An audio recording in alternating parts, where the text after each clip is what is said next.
Bonjour, technique de scrap numéro 2, comment vieillir une photo et ou un papier. Alors, tout d'abord, le plus simple quand on n'a pas beaucoup de matériel, c'est d'utiliser une application ou un logiciel de modification d'image. Donc ce sont des logiciels qui sont généralement intégrés à l'appareil photo, mais il existe également des applications sur téléphone, souvent intégrées elles-mêmes au téléphone aussi, mais qu'on peut également télécharger pour les applications classiques sur Google Play, etc. Alors moi je vous ai mis la photo de mon jardin, donc une photo classique avec quelques couleurs différentes, hein. Donc ça va du blanc au gris en passant par le marron et le bleu et le vert surtout, voilà. Et je vais vous montrer ce que ça peut donner en utilisant différents filtres et quels effets on peut avoir. Si on veut une photo qui a l'air très très ancienne, on est d'accord qu'on doit rester sur le noir et blanc. Alors, sauf que en fonction du filtre, on ne va pas obtenir la même chose. Voilà. Donc là, vous avez un noir et blanc plutôt en nuance de gris. On voit énormément de détails. Et ici, on a un noir et blanc, on va dire beaucoup plus classique, dans lequel les contrastes sont plus nets. Et on voit effectivement très bien les différents espaces, mais il y a également moins de détails. Alors, je vous cache pas que si vous cherchez une photo qui a l'air vraiment ancienne, c'est plutôt ce genre-là qu'il faut chercher à avoir. D'accord ?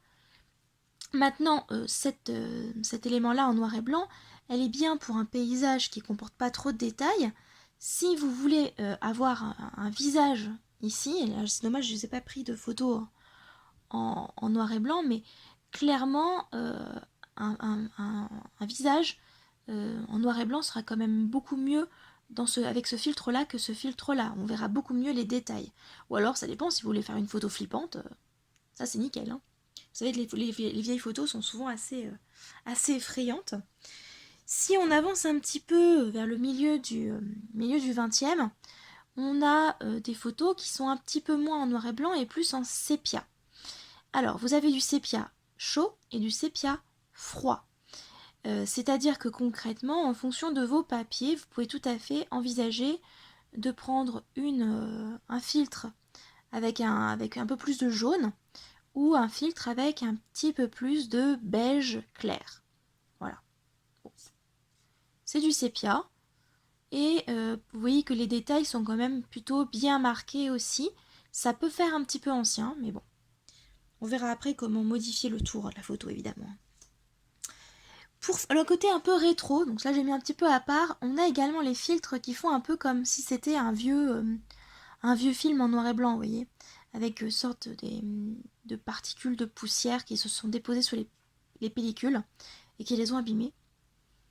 Voilà, donc ça donne un effet, c'est pas forcément ce qu'il y a de plus joli, mais ça peut le faire hein, si vous voulez un décor de film d'horreur. Et puis moi il y a un filtre que j'aime beaucoup, c'est un filtre, ça va un peu surexposer, vous voyez, moi c'est le filtre enfance de mon téléphone. Et en fait toutes les couleurs sont un peu plus claires, un peu passées, on va dire. Et je trouve que ça vieillit quand même pas mal la photo. Voilà. Donc là on est plutôt dans le style années 80, où les couleurs sont bien installées, hein. Elles sont systématiques sur les photos, mais les photos ont un peu passé. Vous voyez, la couleur des photos a un petit peu passé. Ça a été exposé un peu trop longtemps à la lumière. Alors voilà, vous avez... Je vais essayer de reculer un petit peu pour que vous voyez un peu mieux. Je l'ai ou pas? Voilà. C'est parfait. Tac. Donc voilà le genre de photos que vous pouvez avoir. D'accord? Maintenant, vos photos, vous pouvez tout à fait les vieillir également en donnant l'impression qu'elles ont été beaucoup manipulées. Alors moi j'ai pris une photo du coup de mon fils et moi. Et donc il y a deux éléments que vous pouvez prendre en compte. Déjà, les plier, les déchirer. Oui, c'est possible de les déchirer également. Alors évidemment, il faut essayer d'éviter de toucher aux éléments principaux, hein. Vous n'abîmez que l'extérieur de la photo, hein. Vous laissez toute la partie intéressante, on va dire les visages ici de la photo. Et vous pouvez également abîmer le bord Pour abîmer le bord, moi j'utilise un ciseau. Alors j'avais un outil exprès pour ça, le distresseur de Ranger. Et puis je sais pas, c'était parti quelque part. Au moment où j'ai rangé ma scrap room, je ne l'ai plus revu. Donc vous grattez en fait avec la lame, comme ceci. Et ben, vous abîmez en fait votre photo. Plus vous allez gratter un petit peu ici, et plus vous allez abîmer, gratter à l'intérieur ici, et effectivement ben, vous abîmez un petit peu la photo, elle a l'air un petit peu plus vieillie. Cette photo, une fois que vous l'avez bien écornée ici, vous pouvez aussi mettre un petit peu de couleur un petit peu autour pour ne pas garder ce petit côté un petit peu blanc ici et pour nuancer un petit peu l'effet. Bon, d'accord. Et pour les papiers, on peut faire exactement la même chose. Vous voyez, j'ai passé de ce côté-là, j'ai passé d'abord ceci. Je l'ai déchiré également, j'ai replié ici.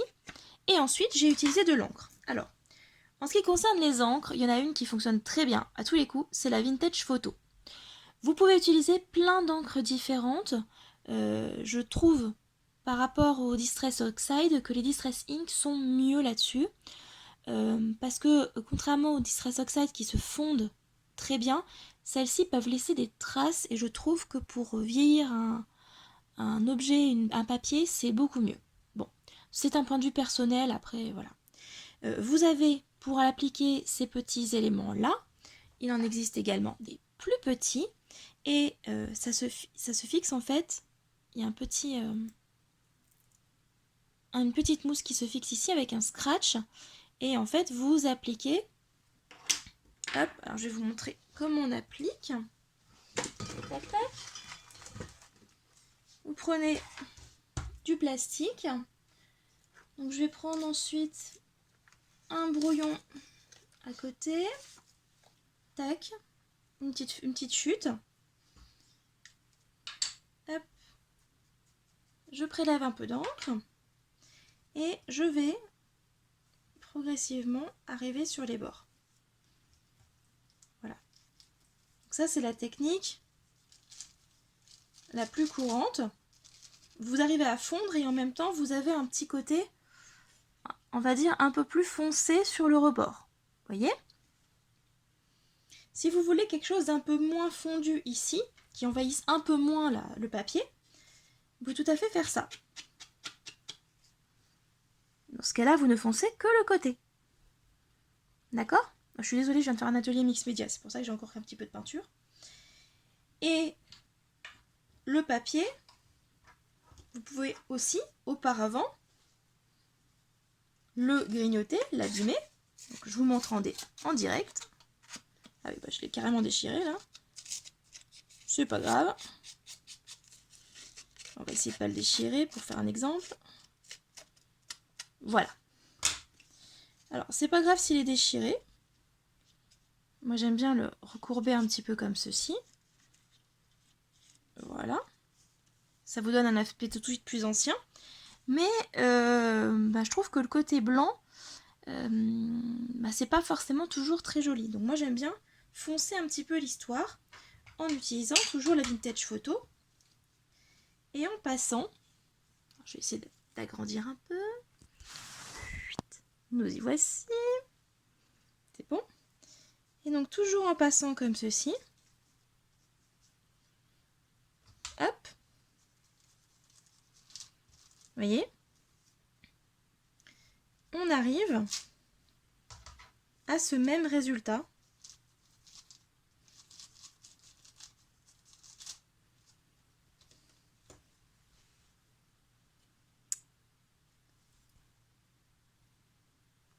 Voilà.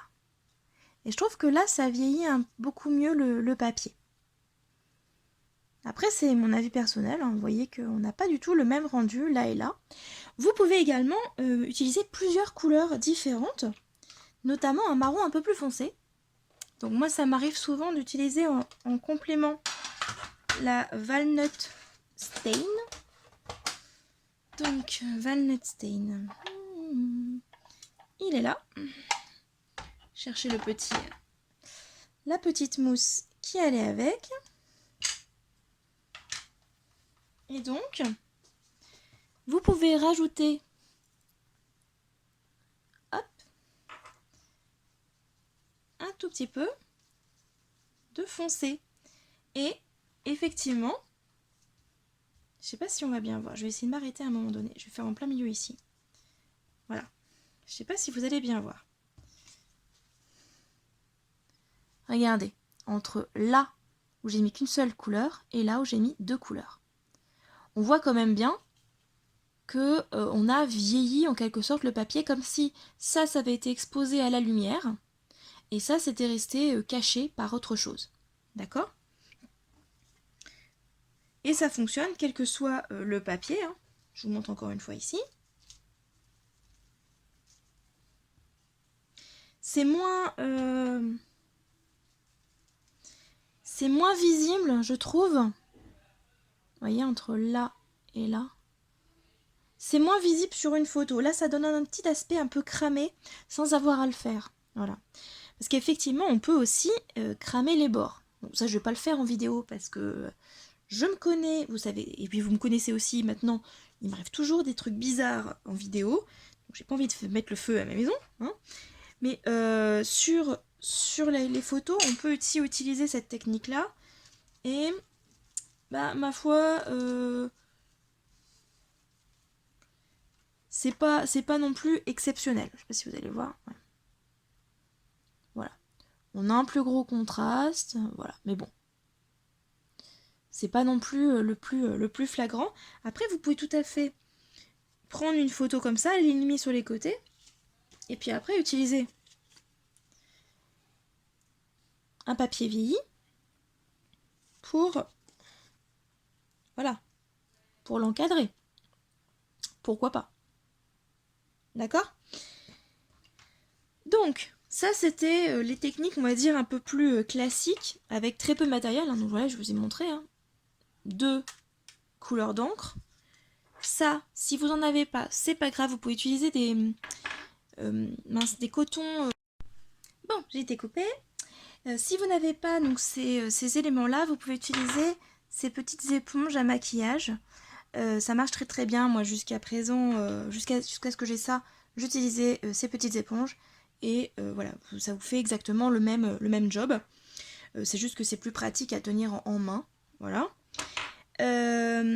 En ce qui concerne les papiers en eux-mêmes, si vous avez du papier blanc que vous voulez un peu vieillir, faire un peu parchemin, vous pouvez tout à fait les plonger dans du thé froid, bien sûr, hein, ou du café froid. Et en fait, vous dosez en fonction de la poudre de café que vous mettez dedans, ou le thé que vous mettez dedans, vous pouvez avoir une couleur plus ou moins différente. Alors moi, je ne bois ni café ni thé, donc autant vous dire que je ne peux pas vous le montrer. Hein. Mais ce que j'ai déjà réussi à faire quand j'en avais exceptionnellement acheté pour ma famille, j'ai pris le café qui était périmé, et donc j'ai replié les feuilles les unes sur les autres, j'ai fait des replis, et en fait, quand vous plongez votre café, dans le papier dans le café ou dans le thé, en fait, la couleur va se piéger plus exactement dans les replis que vous aurez créés en froissant votre feuille. Voilà, donc ça va vous donner un aspect vieilli avec les creux en fait de votre papier qui vont être bien marqués. Si vous n'avez pas pensé à faire ça avant de plonger vos feuilles dans du thé ou du café, ou si tout simplement vous n'avez pas envie de faire cette technique-là, vous pouvez aussi froisser vos feuilles. Hop, je vais prendre une feuille assez grande, c'est une chute de feuilles ça aussi. Je la froisse. Voilà, vous voyez que j'ai des replis. Et je peux, encore une fois, accentuer le dessus de mes replis en utilisant, du coup, je sais pas si vous allez voir, j'essaie de le montrer sans... C'est pas facile hein, quand vous l'avez en la main.